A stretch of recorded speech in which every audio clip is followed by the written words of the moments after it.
Order, pursuant to Standing Order number 25D, I propose to extend the time for this day's sitting beyond the moment of interruption for a period of up to 30 minutes.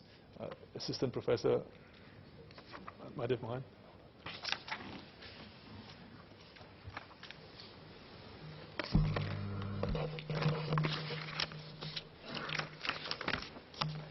Thank you, Mr. Deputy Speaker. Let me say at the outset that I promise not to take any more beyond 10 minutes to make my speech. I say this because I think we've been very fortunate. We've had Ms. Rahim Azam actually suggest amendments to the original motion, which we actually accepted consensually. And we've also had 3 members of the government respond. We've had Minister Ong speak about the paradoxes, which I'll mention in a moment. We have SPS Faishal talk about what's being done for the disadvantaged and disabled communities or the vulnerable groups. And we've had a wrap-up by Ms. Indrani Raja. What I will say, Mr. Deputy Speaker, is that I think what has been best put forward, I think all of us have spoken about these issues and we've agreed on a lot of those points. But what has come out, which I think is refreshing in some ways, is that the government has heard what we've been speaking about. The ministry has come forward to say there are areas where the imperfections are there. The PSLE is not perfect. The education system is being tweaked as we speak. I found out just 10 minutes ago what the transformation plan that the Ministry of Education has in mind, and I think Ms. Denise Pua will also be very happy to hear about this. If this is what we have, if this is what we're looking at, I think we have a bright future in terms of the future of education. Might I just suggest 2 points? The first is there has to be a move away from the stalemate between parents and the education system. This is also problematic because a lot of system designers within the Ministry of Education are also parents. So I think the first point that has to be made, and that has been made by the 3 government speakers earlier, is that everyone acknowledges that stress is there. Everyone acknowledges that the children or the young persons or the students are dealing with the stress. How do we alleviate these problems without sacrificing excellence and meritocracy?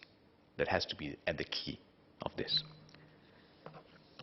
The second point I'd like to make is that perhaps when we look at these points, moving away from the stalemate and the fact, the acknowledgements that the PSLE and other systems are imperfect, is that not every sacred cow needs to be sacrificed.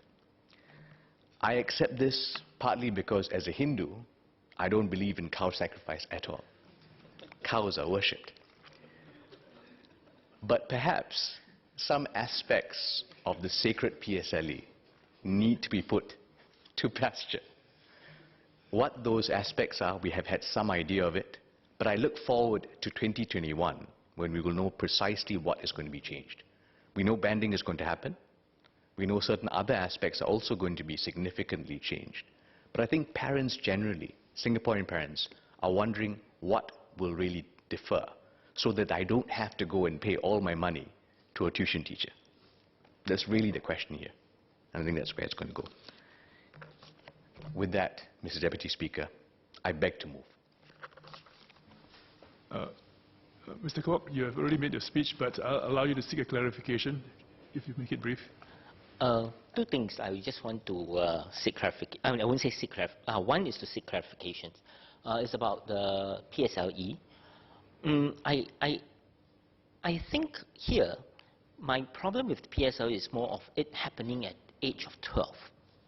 And for children at that age, going through that experience can be quite traumatic. I understand the need for national examinations so that we know, we can allow students to actually, up to some point, be assessed and then find the kind of things that they want to go for.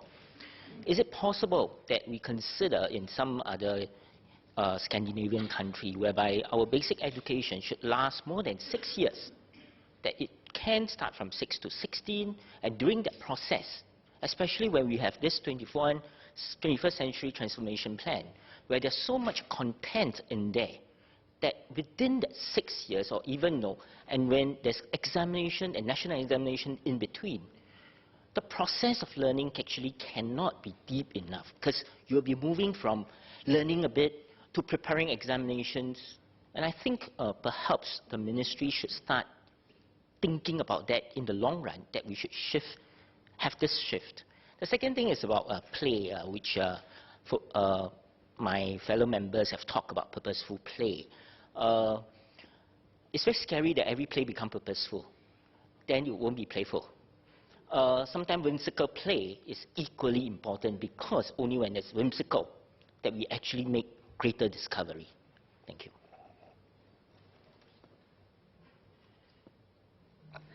Mr. Deputy Speaker, purposeful play is for the learning part, but they do also have just play. They do, so don't worry. There's both types of play, and we will certainly encourage our teachers and remind them of that.